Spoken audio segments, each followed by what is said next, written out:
राजेंद्र सिंह जी के बारे में आप सभी ने सुना है या नहीं सुना ये तो मुझे नहीं पता, लेकिन आप जब आज सुनोगे ना उनके बारे में तो आग लग जाएगी, इतनी बेहतरीन मोटिवेशनल स्टोरी है। चलिए मैं आपको सुनाता हूँ। राजेंद्र सिंह जी एक अध्यापक होते हैं जो कि समाज सुधारक होते हैं। ये मेरठ डिस्ट्रिक्ट के रहने वाले होते हैं। एक दिन ये अपने 4 दोस्तों के साथ अलवर डिस्ट्रिक्ट से 20-25 किलोमीटर दूर एक छोटे से गाँव के अंदर जाते हैं और वहाँ के लोगों को शिक्षा के बारे में बताने लगते हैं कि शिक्षा ये है और इसलिए जरूरी है, हम सभी को शिक्षित होना जरूरी है, तभी हमारा भारत देश आगे बढ़ पाएगा। गांव के प्रधान वहां पे आते हैं और उनसे कहते हैं कि हमें शिक्षा विक्षा नहीं चाहिए, हमारे गांव को तो पानी चाहिए, पानी। क्योंकि हमारे गांव की औरतें गांव से 20-25 किलोमीटर दूर पहाड़ जाकर पानी भरकर अपने सर पर रख के लाती हैं और गांव में आते आते उनकी जो मटकियां होती है वो आधी खाली हो जाती हैं। इतनी दूर से आते वक्त हमें तो पानी की जरूरत है, अगर पानी दे सकते हो तो बोलो, नहीं तो जाओ यहाँ से, हमें आपकी बात नहीं सुननी। अब राजेंद्र सिंह जी भी ठान लेते हैं कि मुझे इस गांव के लोगों को शिक्षित करने की पूरी कोशिश करनी, चाहे कुछ भी हो जाए, और वो अपनी जिंदगी का इसको संकल्प मान लेते हैं। थोड़ी देर सोच विचार करने के बाद वो अपने चारों दोस्तों से कहते हैं कि क्यों ना इनकी बात मान ली जाए। वो पूछते हैं कि हमें पानी कहाँ से लाना और पानी का आसपास कोई तालाब या नदी है। गांव के प्रधान कहते हैं कि 2 पहाड़ी देख रहे हो जो बड़ी बड़ी हैं, इसके पीछे नदी बहती है, उस नदी को इस गांव तक लाने के लिए आपको इन पहाड़ों के बीच से नहर बनानी होगी और उसके बाद यहाँ एक तालाब बनाना होगा जिससे नहरों के जरिए पानी आके इस तालाब में इकट्ठा हो सके। राजेंद्र सिंह जी के 4 दोस्त खिड़खिड़ाने लगते हैं कि यार ये तो बड़ा मुश्किल काम है, हम समाज सुधारक होकर शिक्षितों का ये काम करेंगे। राजेंद्र सिंह जी कहते हैं कि नहीं नहीं, हमें ये काम करना चाहिए और वैसे भी कोई ज्यादा मुश्किल काम नहीं है, 2-3 सालों के अंदर ये काम हम आसानी से निपटा देंगे। और गांव के प्रधान राजेंद्र सिंह जी से कहते हैं कि अगर आप ये काम करते हो तो हम आपको खाना पीना रहना तीनों देंगे। राजेंद्र सिंह जी इस बात को मान लेते हैं। गांव के प्रधान उन्हें रहने के लिए गांव में एक छोटी सी झोपड़ी दे देते हैं। 5 दोस्त उस झोपड़ी में जाकर सोते हैं। अब रात को 2 बजे 2 दोस्तों की नींद खुलती है और वह राजेंद्र सिंह जी से कहते हैं, यार राजेंद्र, तू तो बड़ा मोटिवेटेड है, तो जो ठान लेता है उसे करने की पूरी कोशिश करता है, लेकिन हम में ये ताकत नहीं है, तो भाई हम जा रहे हैं, तुम तीनों मिलकर इस काम को निपटा देना, हमसे ये काम नहीं होने वाला। राजेंद्र जी कहते हैं, अरे रुको रुको, हम आसानी से इस काम को कर लेंगे, अगर अब तुम चले जाओगे तो इस काम को करने में और ज्यादा टाइम हमें लगेगा, अगर तुम भी साथ दोगे तो हम इस काम को जल्दी निपटा देंगे। वो दोनों दोस्त कहते हैं, नहीं नहीं राजेंद्र, हमें जाने दे। राजेंद्र जी इनकी बात मान लेते कि तुम जाओ और ये तीनों दोस्त सो जाते हैं, वो दोनों चले जाते हैं।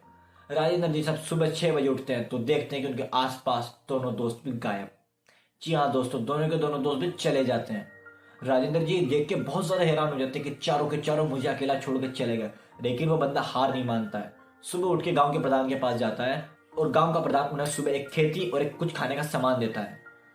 राजेंद्र जी उस पहाड़ के ऊपर जाते हैं, चलते चलते चलते उस पहाड़ के ऊपर पहुंचते हैं। दोपहर की 10 से 11 बज जाती है, पहाड़ काफी ऊपर था।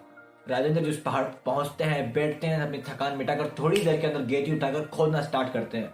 एक शिक्षक, समाज सुधारक ज्यादा से ज्यादा कितना खोद सकता है, लेकिन फिर भी वो हिम्मत करते हैं। खोदते खोदते खोदते जब छोटा गड्ढा हो जाता है लगभग 2-2.5 फीट ऊंडा, तो उसे छोड़ देते हैं और वापिस आ जाते हैं। ये रूटीन वो दूसरे दिन अपनाते हैं, फिर दोबारा घर पा जाते हैं। गांव के कुछ लोग उनके ऊपर नजर रखते हैं और उनका मजाक बनाते हैं कि कैसा पागल आदमी है, शिक्षित होकर भी ऐसे काम कर रहा है, जबकि मालूम है ये हो नहीं सकता, अकेला बंदा नहीं कर सकता। लेकिन राजेंद्र जी हार नहीं मानते, इस काम में लगे रहते हैं और ठान लेते हैं कि मुझे काम करना है।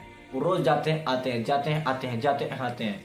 देखते ही देखते वो अच्छा खासा गड्ढा खोद देते हैं, लेकिन कोई बंदा उनके पास आकर 2 शब्द प्यार के नहीं बोलता कि तुमने बहुत बढ़िया काम किया है। अगर कोई यूं भी कह दे कि तुमने बढ़िया काम किया है तो बंदा थोड़ा मोटिवेटेड हो जाए।